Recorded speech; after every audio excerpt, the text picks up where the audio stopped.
भारत सरकार द्वारा आयुष मंत्रालय का गठन 2014 में हुआ। आयुष यानी आयुर्वेद, योगा एंड नेचुरोपैथी, यूनानी, सिद्ध एंड होम्योपैथी। आयुष के एच होम्योपैथी को लेकर क्रिटिसिज्म भी है। इसकी एफिकेसी पर, इसके साइंटिफिक एविडेंस पर, इसके रेगुलेशंस पर थ्योरी से ज्यादा सवाल है। जबकि WHO के अनुसार homeopathy second largest system of medicine है। बहुत से लोग होम्योपैथी ट्रीटमेंट को बहुत बेहतरीन मानते हैं, साइड इफेक्ट्स नहीं है इसमें, लेस एक्सपेंसिव है। हमारी भारत सरकार भी होम्योपैथी को आगे बढ़ाने के लिए अग्रसर है। अभी हाल ही में जनवरी 2024 में ही भारत सरकार ने यहाँ पर लखनऊ में central research institute of homeopathy की स्थापना की है। आज हमारे साथ ये केंद्रीय अनुसंधान संस्थान होम्योपैथी की ऑफिसर इंचार्ज डॉक्टर लिपि पुष्पा जी हैं, और जिनसे हमें बहुत ही स्पष्ट रूप से चिकित्सीय जानकारी प्राप्त हो सकती है। नमस्कार डॉक्टर साहब, आपका बहुत बहुत स्वागत है। धन्यवाद। डॉक्टर साहब, एक बात मैं पूछना चाहूंगी कि India is known as a land of homeopathy. यहाँ पर होम्योपैथी के लिए नेचुरल सब्सटेंस सबसे ज्यादा है। यहाँ पर दवाइयाँ बनती हैं, मैन्युफैक्चरिंग यूनिट्स हैं। यहाँ के लोगों द्वारा यहाँ के फॉर्मूला पे दवाई बनाई जाती है, यहाँ के डॉक्टर्स द्वारा टेस्टेड होती हैं। लेकिन फिर भी इंडियन होम्योपैथी फार्माकोपेया में भारतीय नाम की से कोई दवा नहीं है, ऐसा क्यों? धन्यवाद। देखिए, ये आपका जो कॉम्प्लीमेंट्स था उसके लिए बहुत बहुत धन्यवाद कि होम्योपैथी की सबसे अधिक मान्यता भी अगर जर्मनी में इसकी शुरुआत हुई, लेकिन जी। आज होम्योपैथी को आप जो बोल रहे हैं लैंड ऑफ होम्योपैथी इंडिया को बोला जाता है, भारत को बोला जाता है, वो बिल्कुल सही है क्योंकि भारत होम्योपैथी का लीडर है। क्योंकि देखिए फॉलो डेवलपमेंट जो हुई है सबसे ज्यादा भारत में हुई है, हिंदुस्तान में हुई है इसकी। और जो हम लोग अगर आज भी जिस स्टेज पे रहे, जितना आगे आज आया है होम्योपैथी, वो because of only the Indian people और इंडियन होम्योपैथ्स जो उन्होंने इसको आगे लेकर आए हैं। तो लेकिन क्योंकि ये जैसे हम आयुर्वेद को ले ले या अन्य कोई भी चिकित्सा पद्धति को ले ले जो कि भारत में जिसकी ओरिजिन हुई है, तो वहां पे तो हम उनको इंडियन नेम दे देते हैं क्योंकि ये वर्ल्ड वाइड है, ये एक इंटरनेशनल थेरेपी है। और जिसकी जो ओरिजिन हुआ है वो जर्मनी में हुआ है, फिर अन्य फ्रांस, पेरिस, ये सब जगह पे जाके फिर अब जब इंडिया में आया है, और जितने भी मेडिसिन इस पे टेस्टेड है, ऑलरेडी प्रूव्ड है, वो भी बाहर के देशों में पहले प्रूव हुई थी। अब हम लोग इसको इंडियन सिनेरियो में या इंडियन क्लाइमेटिक कंडीशन में हम इसको प्रूव कर रहे हैं। तो जो दवाइयों के नाम हैं ऑलरेडी, तो हम उसको चेंज कभी नहीं कर सकते because it is already exist.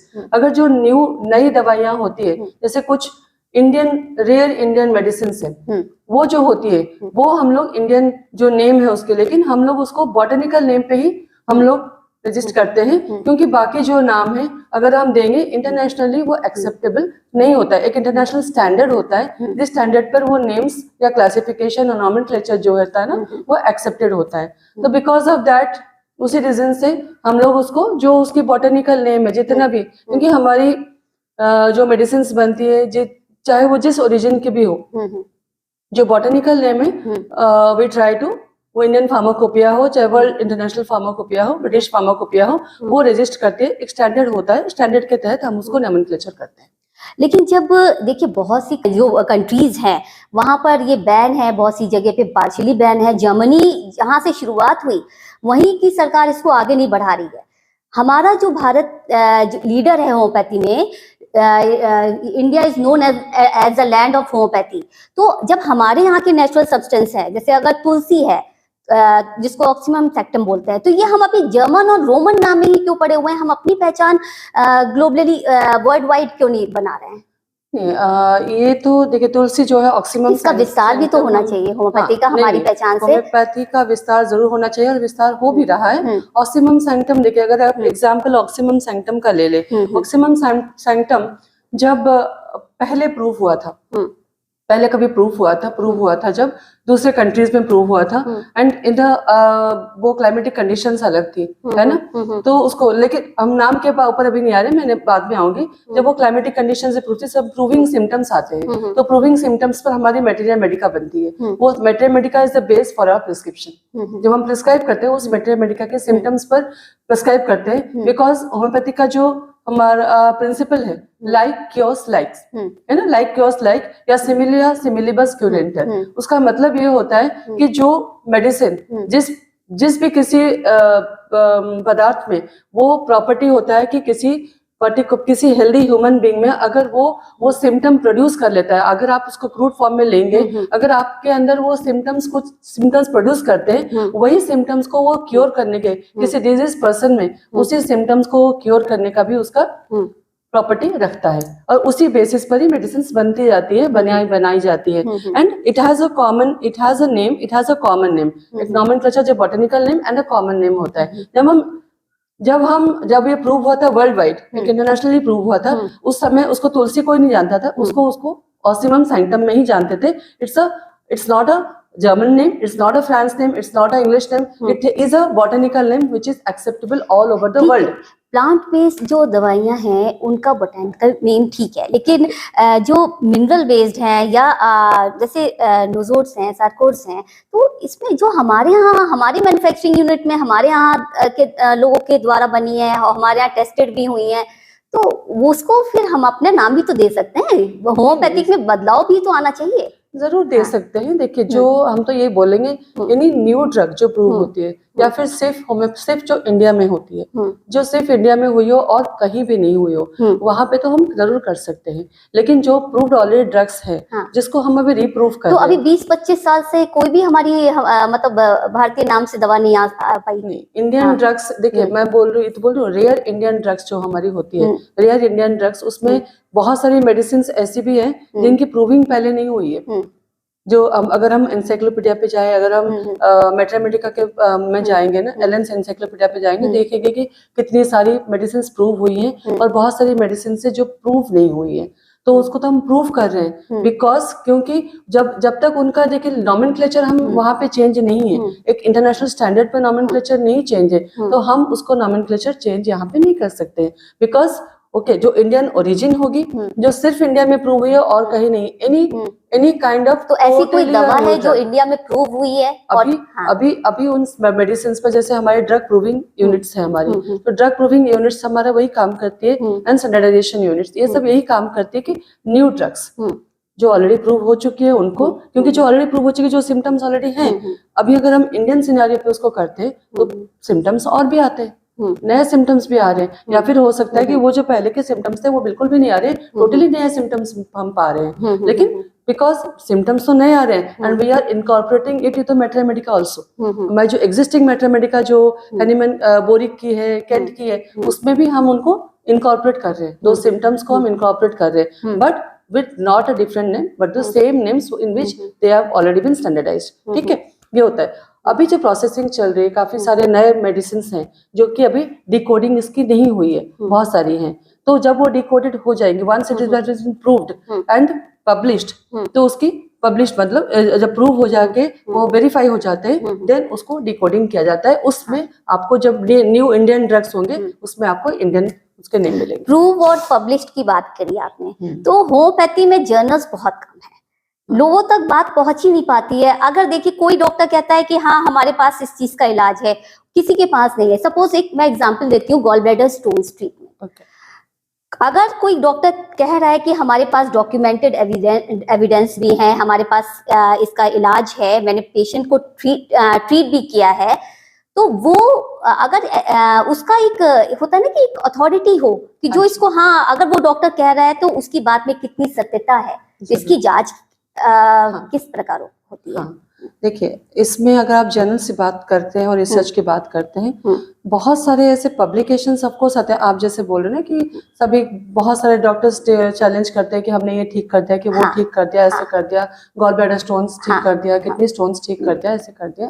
तो but it has to be documented. जो डॉक्यूमेंट्री होती है ना, डॉक्यूमेंटेड होती है, एंड इट इज जो आप बोलते हैं ना कि जर्नल्स नहीं है, ऐसा नहीं कि जर्नल्स नहीं है। देखिए, नहीं, जर्नल्स सोशल आ साइट्स गए। देख लीजिए, कहीं भी होम्योपैथी के बारे में अगर जैसे कोई किसी के सक्सेसफुल फॉर्मूला हुआ ट्रीटमेंट का, तो कहते हैं ना कि एक सूत्र से दूसरे सूत्र का विस्तार होता है। हाँ। और अगर आज 10% गॉल ब्लैडर स्टोन्स में सक्सेसफुल हमें सक्सेस मिली है, तो अगर एक सूत्र से नए सूत्र इजाद होंगे तो हो सकता है कि हमें ये फुली सक्सेसफुल जरूर। सक्सेस मिल जाए। ये इस बात से तो मैं सहमत बिल्कुल हूँ। तो ये क्योंकि आप सोशल साइट्स पे देख लीजिए, न्यूज़पेपर्स में देख लीजिए, मैगजीन कॉलम्स में देख लीजिए, कहीं भी इस तरह का होम्योपैथिक में मुझे डिटेल्स नहीं दिखती हैं। नहीं, वैसे तो देखिए हैं, लेकिन अगर आप इन सब चीजों के बारे में बोलेंगे, जैसे गॉल ब्लैडर स्टोन्स है, अगर नहीं, इसके मैं बारे एक में एग्जांपल it is दिया। हाँ, ये तो एग्जांपल है। जी। बाकी जैसे देखिए, अगर हम अभी स्ट्रेंथ एंड वीकनेस की बात करें, every pathy has its own limitations and the strengths. लेकिन देखिए, एलोपैथी में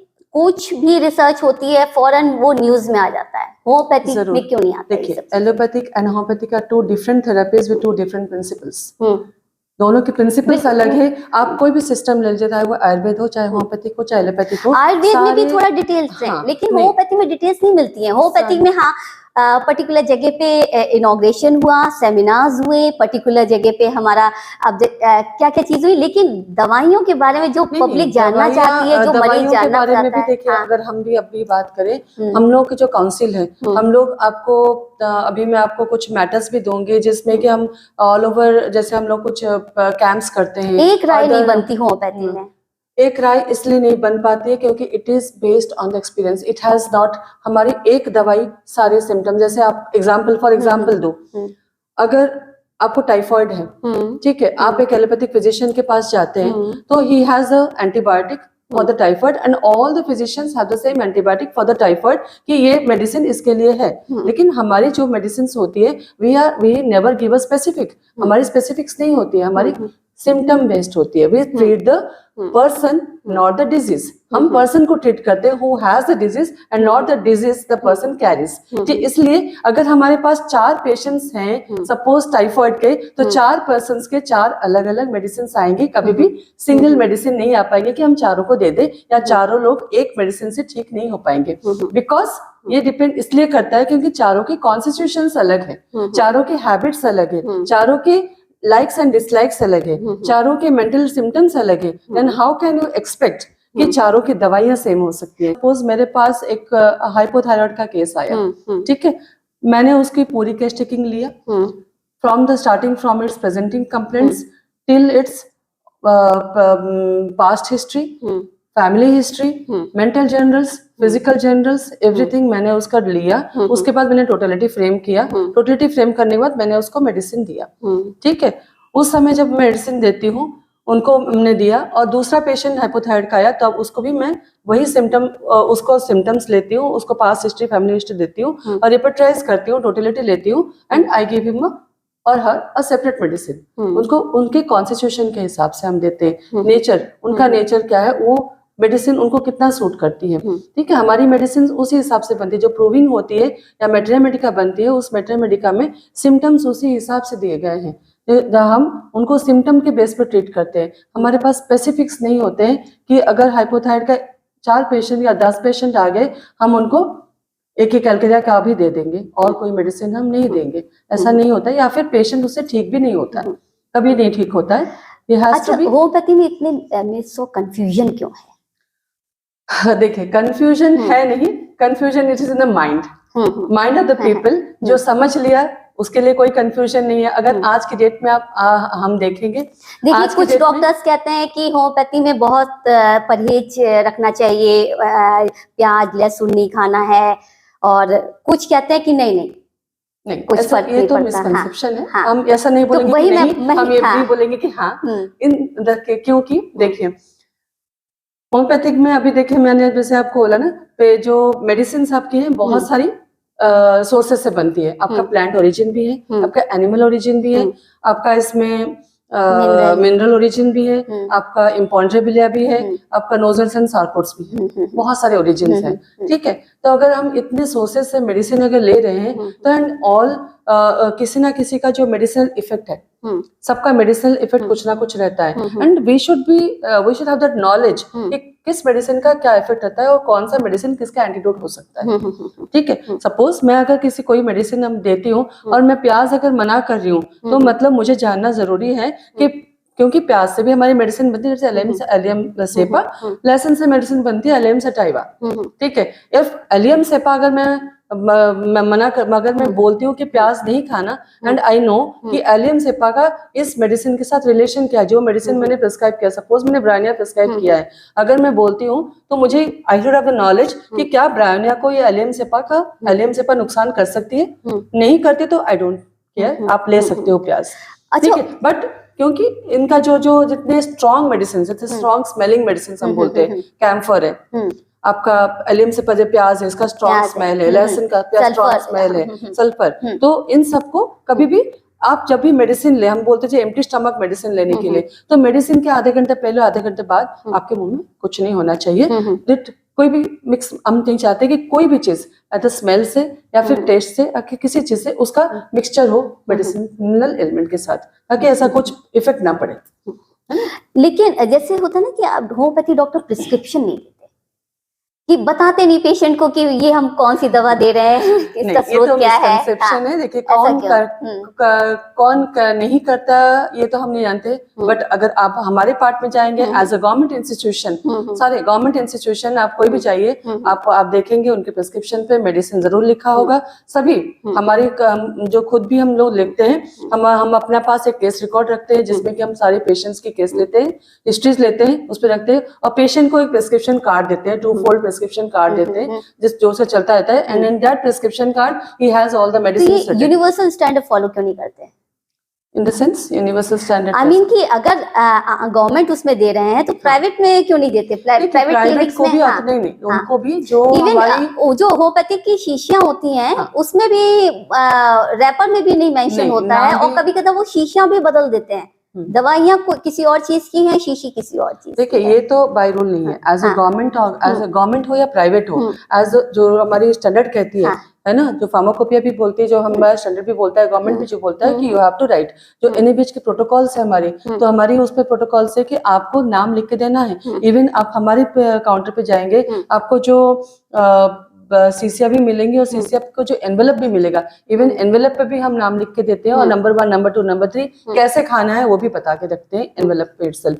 तो ये जो स्टैंडर्ड है ये सभी के लिए है, फॉलो जो नहीं करते वो उनके लिए वो नहीं करते, तो जो एथिकल रूल्स फॉलो नहीं करते उन पे कोई एक्शन लिया जाता है? नहीं, एथिकल रूल्स देखिए, मैं यहाँ पे भी वही बोलूंगी, एथिकल रूल्स हम लोग सभी फॉलो करते हैं। जैसे हमारी अगर रिसर्च इंस्टीट्यूट है ना, तो हमारे जितने भी प्रोटोकॉल्स है, जितने भी प्रोजेक्ट्स है, सारे एथिकल कमिटी से पास होके ही आते हैं। इवन कभी कभी ऐसा भी होता है कि एथिकल कमिटी कोई प्रोजेक्ट को पास नहीं करती है, अगर एथिकली वो सही नहीं है तो उसको पास भी नहीं करती है। So we follow 100% ethical rules. Even के कॉलेजेस में भी आप देखेंगे एमडी स्टूडेंट्स हैं, they are doing the PG जो करते हैं उसमें भी वो लोग डिसर्टेशन सबमिट करते हैं, है ना, स्टडीज करते हैं, 1 ईयर का स्टडी, 6 मंथ्स का स्टडी करते हैं, उसमें भी they have to be also, उनकी भी एथिकल कमिटी रहती है, उस एथिकल कमिटी से उनको भी पास करना पड़ता है, अदरवाइज वो कभी भी मान्य नहीं होगा। देखिए प्लास्टिक इज बैन, लेकिन होम्योपैथिक दवाइयां प्लास्टिक की शीशियों में दी जाती हैं। प्लास्टिक की शीशी अभी मैक्सिमम सभी जो स्टोर्स हैं आप ये हैं वहाँ पे कांच की शीशे से पहले भी होती थी हमारी शीशे की बॉटल्स जो आती थी, अभी शीशे की एक्चुअली प्लास्टिक जो बैन हुई है उसके बाद से जो मंत्रालय जब से वो करने लगा तब हम लोग भी करने लगे हैं कि हम जो ग्लास बॉटल्स आती है, ग्लास वायल्स आती है, उसमें हमको मेडिसिन देना है। देखिए हम लोग हर एथिक्स को, हर एक को फॉलो करने की पूरी कोशिश करते हैं। ये हम नहीं बोलते जो क्वैक्स होते हैं, जो प्राइवेट प्रैक्टिस करते हैं, वो कितना दूर तक फॉलो उसको करते हैं, but ethically they have to follow, they have to follow. अच्छा, क्योंकि देखिए पेशेंट को ये भी बताना है, ये कुछ भी नहीं पता होता है, वो सिंपली अपने इलाज के लिए आता है कि होम्योपैथिक दवा कैसे लेनी है और किसमें करके, कि ग्लास में करके लेनी है, कि बोन चाइना के कप यूज कर सकते हैं या फिर स्टील के उसमें लेनी है, तो रिएक्शन ना हो। हाँ, जरूर ये जब भी हम डिस्पेंस करते हैं ना, ये डॉक्टर और फार्मासिस्ट ये दोनों का ही फर्ज बनता है कि आप जो, क्योंकि जो मीडिया है किसके थ्रू हम किसमें हम ले मेडिसिन को ले, वो बहुत जरूरी होता है, क्योंकि मेडिसिन जो रहते हैं वो किसी भी, वो स्टील हो या ग्लास हो या किसी कप्स में हो, किसमें हम लेंगे वो बहुत जरूरी है बताना, और पेशेंट्स को डायरेक्शन देना बहुत जरूरी होता है, और ये देते हैं, हम भी देते हैं। और कभी भी हम ये उनको एडवाइस नहीं करते कि आप स्टील के ग्लास में कभी भी लो, या फिर क्योंकि हम लोग जब पिल्स देते हैं, गोली जब देते हैं, तो हम तो ये बोलते हैं डायरेक्टली आप उसको टच भी नहीं करना चाहिए, आपको हाथ से टच भी नहीं करना है, आपको एज इट इज उसी कैप में लेना है और ले लेना है, या फिर डायरेक्टली शीशे से आपको डायरेक्टली 4-5 गोली आपको मुंह में डालना है, आप हाथ से भी टच नहीं करोगे। और इवन इफ हम डाइल्यूशन फॉर्म में देते हैं उसको, कि पानी में घोल के, अगर इमरजेंसी या हम रिपीटेड डोजेस हम करते हैं, तो हम बोलते हैं आधे कप पानी में आप डालो और डाइल्यूशन बना के आप एक एक चम्मच लेते रहो, एक एक घंटे में या आधे घंटे में, जो भी आप लेते रहो, but never in the steel glass. कोई भी मेटेलिक में हम नहीं अलाउ करते हैं। अच्छा, एक चीज और पूछना चाहूंगी कि होम्योपैथी बेसिस अल्कोहल, हाँ।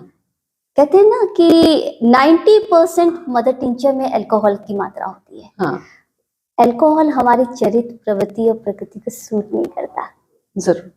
तो अल्कोहल की जगह कुछ प्लांट बेस हो सकता है?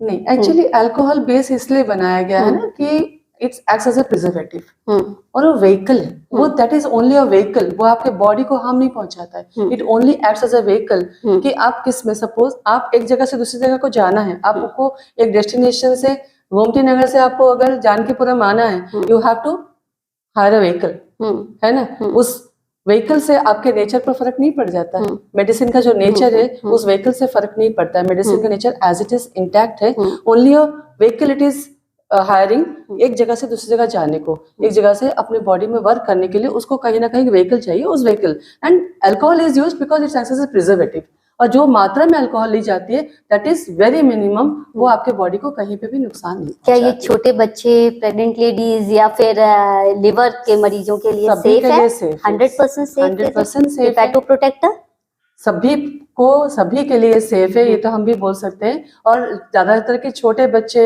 प्रेग्नेंट लेडीज, ये तो ज्यादा ही हमारे आते हैं, और इनके लिए homeopathic is the best medicine, अगर हम आज की तारीख में क्या बोलें। होम्योपैथी दवा हम एलोपैथिक दवा के साथ कंटिन्यू कर सकते हैं? जरूर कर सकते हैं, जैसे कि हमारे, जैसे कि आपको एग्जांपल दें, बहुत सारे पेशेंट्स हमारे पास भी आते हैं, जैसे कि डायबिटीज के हैं, हाइपरटेंशन के हैं, या कोई कार्डियक पेशेंट्स हैं, तो उनकी जो दवाइयाँ चलती है ना, हम उसको बंद कभी नहीं करते, हम उनको बोलते नहीं कि आप इसको बंद कर दो, हमारी मेडिसिन लो।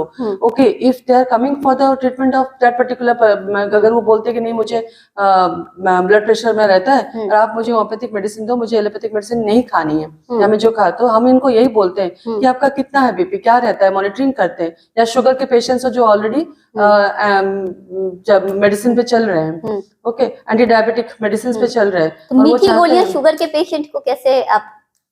ठीक है, मीठी गोलियां, 4 गोलियां जब हम देते हैं तो वो मीठा उनको नुकसान नहीं कभी नहीं करता है, या फिर हम डाइल्यूशंस में देते हैं उनको, तो वो कभी नुकसान नहीं करता है, ठीक है। और ऐसे अगर हम देते हैं, हमको मेडिसिन हम उनको बंद नहीं करते, हम बोलते हैं आप टाइम अलग रख लो, मेडिसिन, वो मेडिसिन को आप खाना खाने के बाद खाते हो, हमारा खाली पेट खाना है, कोई दिक्कत, और इवन कि अगर खाली पेट दोनों मेडिसिन को भी लेना है, आधे घंटे का फर्क रख लीजिए। अच्छा, होम्योपैथी रूल में आता है कि 1 मेडिसिन एट अ टाइम, तो अगर हम क्या दूसरी मेडिसिन भी एलोपैथिक ले रहे हैं तो उसमें रिएक्शंस तो नहीं होते?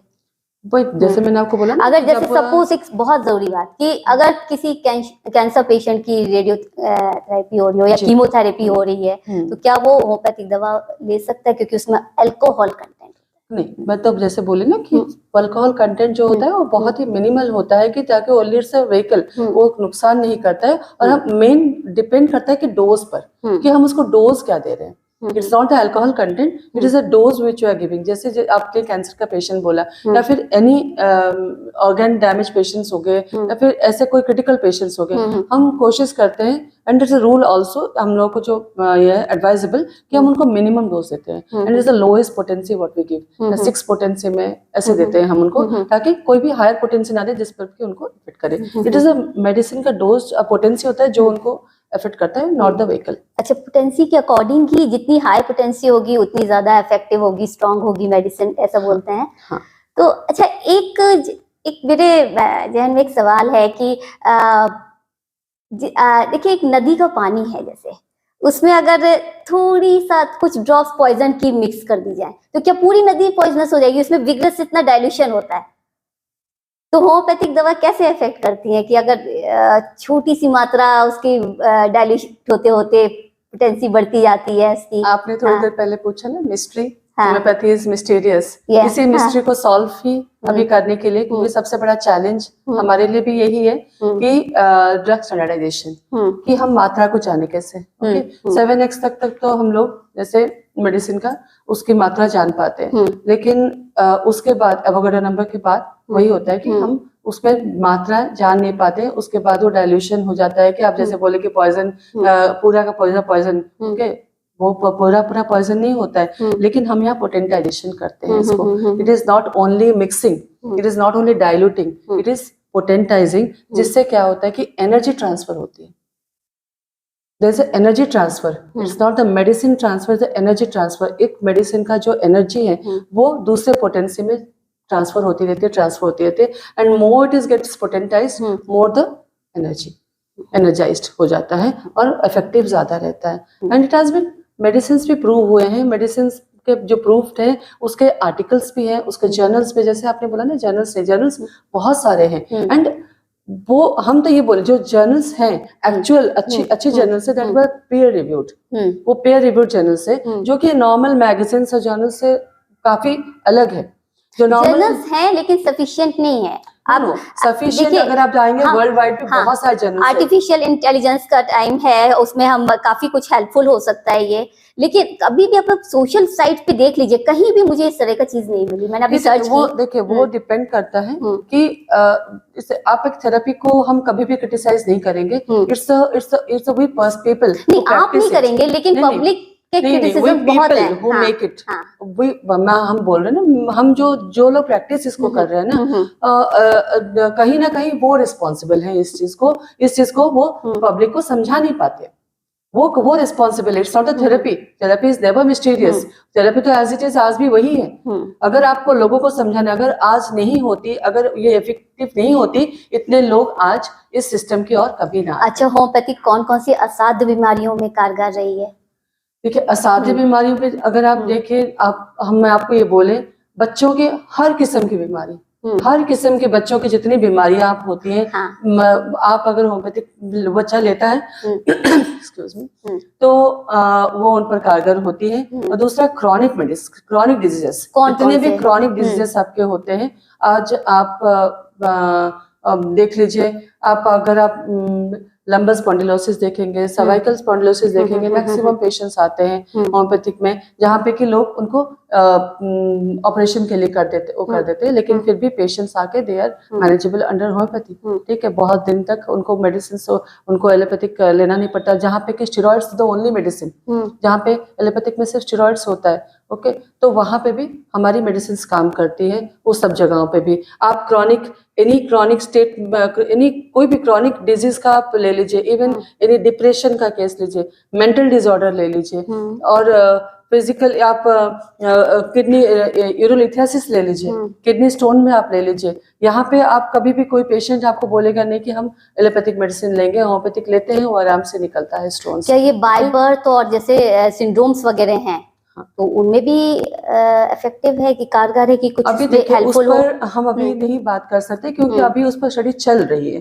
अभी it is not totally effective. हम ये नहीं बोलते हैं कि अभी भी हमारे पास जो पेशेंट्स आते हैं बाय बर्थ, जिनको कुछ चीजें हैं, तो उस पर अभी तक कोई स्टडीज फिलहाल कंप्लीट नहीं हुई है, चल रही है, लेकिन यानी होम्योपैथी में लिमिटेशंस हैं। हाँ, जरूर है। कोई भी पैथी हो, अपनी स्ट्रेंथ, अपनी लिमिटेशन जरूर होती है। हमारी भी लिमिटेशंस जो होती है, जैसे कोई भी सर्जिकल केसेस हो, हम जरूर वहां पे रेफर करते हैं कि नहीं, ये अभी मेरे बस की बात नहीं है, आप इसको, हम रेफर कर देते हैं, आप इनको एलोपैथिक में दिखा दो भाई। हमारे लिमिटेशंस है। कोई भी सर्जरी, या फिर हमको जहाँ पे लगता है कि नहीं ये अब मेरे हाथ से निकल चुका है, कैंसर का पेशेंट आता है, अगर 3rd ग्रेड 4th ग्रेड का पेशेंट हो, तो हम कभी नहीं लेते कि नहीं हम ठीक कर देंगे इसको।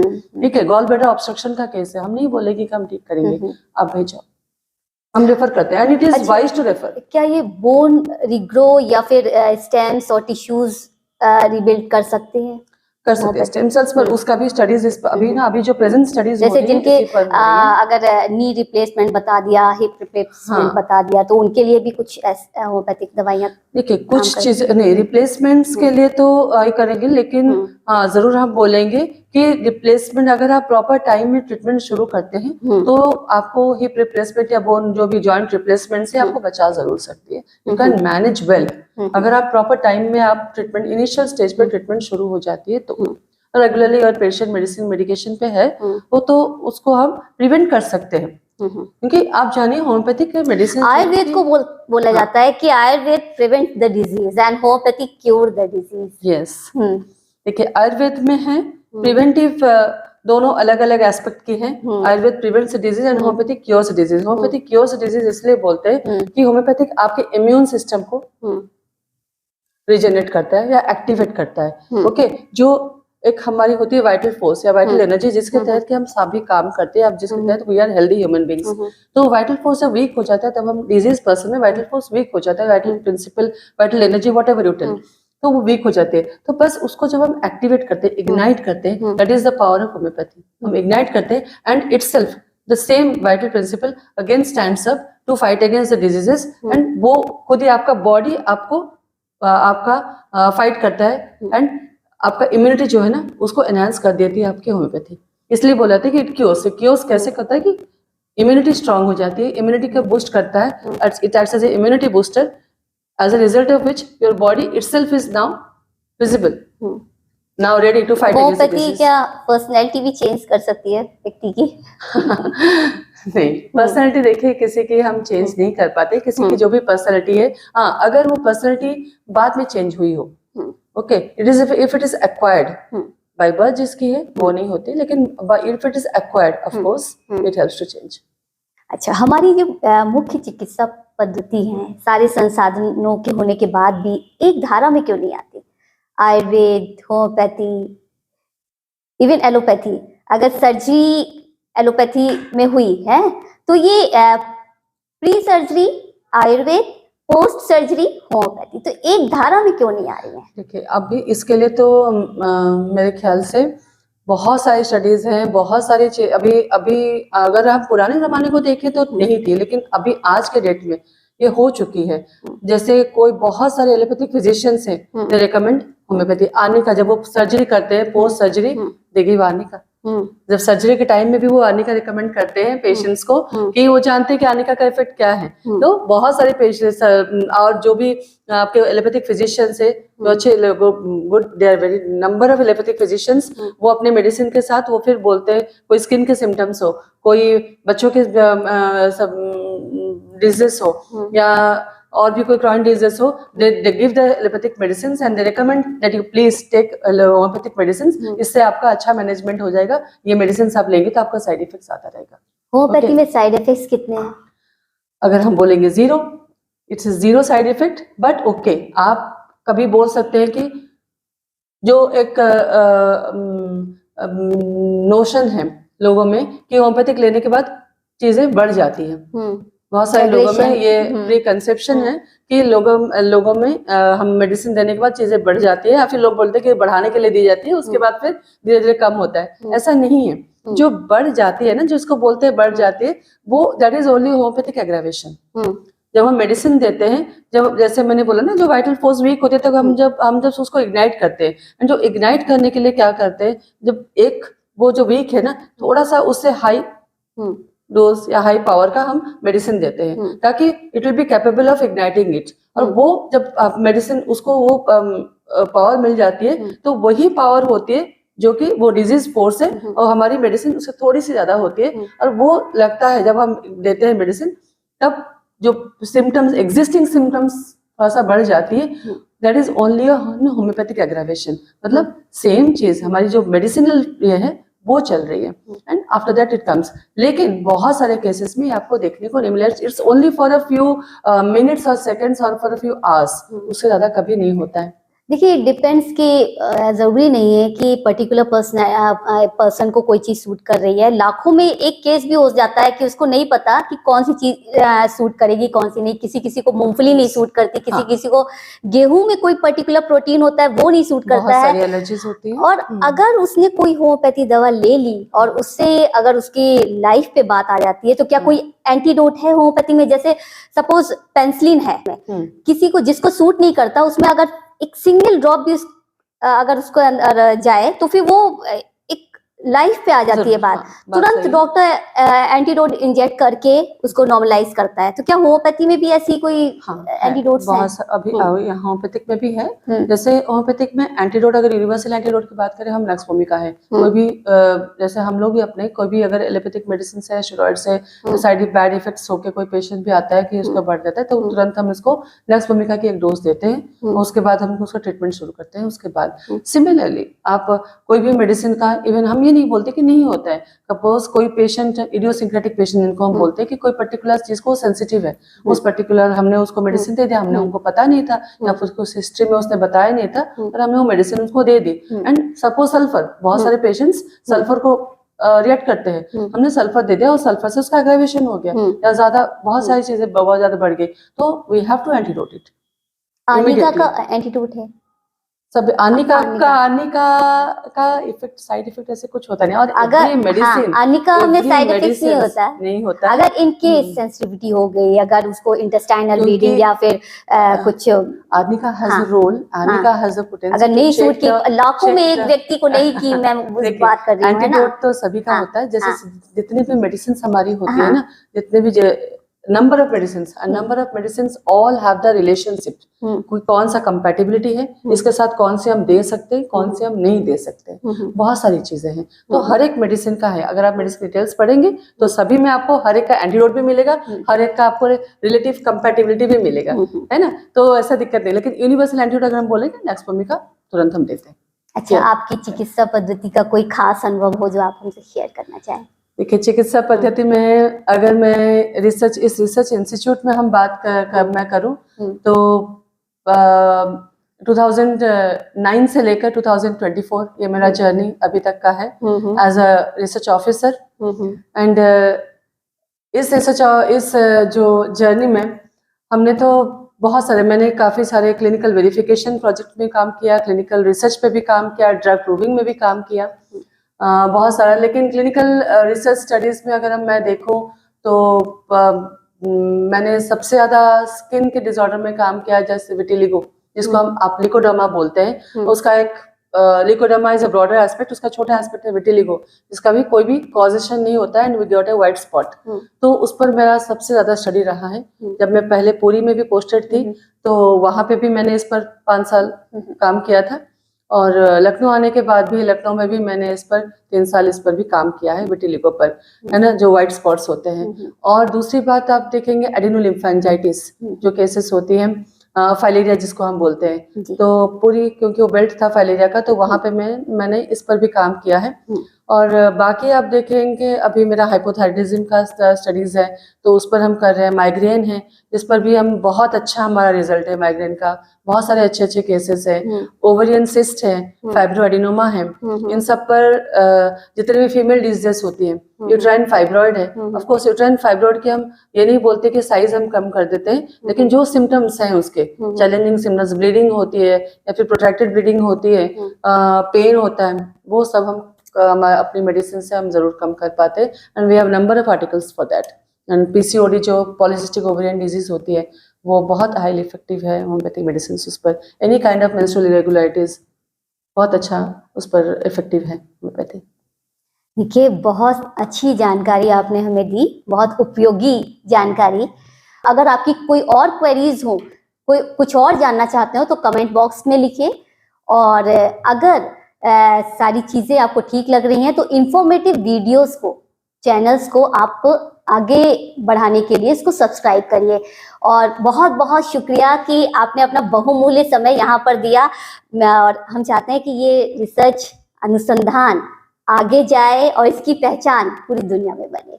बहुत बहुत धन्यवाद आपका, ही बहुत बहुत धन्यवाद। हम भी चाहेंगे, हमारी कोशिश रहेगी कि हम इस माध्यम से, इस अनुसंधान केंद्र के माध्यम से लखनऊ में एक मॉडल इंस्टीट्यूट क्रिएट कर पाए। बाकी आगे हमारी कोलैबोरेटिव स्टडीज काफी होने वाली है, बड़े अच्छे अच्छे इंस्टीट्यूट्स के साथ होने वाली है, कि GMU, PGI, CDRI, Ayurveda institute, एक इंटीग्रेटिव अप्रोच जो इसको बोलते हैं, हम बोलते हैं ना, तो वो उस हिसाब से भी हमारे काम होना है। और ऑल ओवर इंडिया हमारे काउंसिल के थ्रू ये सभी जगह पे हो भी रही है, और हमारा भी अप्रोच वही रहेगा कि जितना भी हम अच्छे से अच्छा रिसर्च स्टडीज हम कर पाए और आप लोगों को जनमानस की हम सेवा कर सकें। बहुत बहुत शुक्रिया आपका।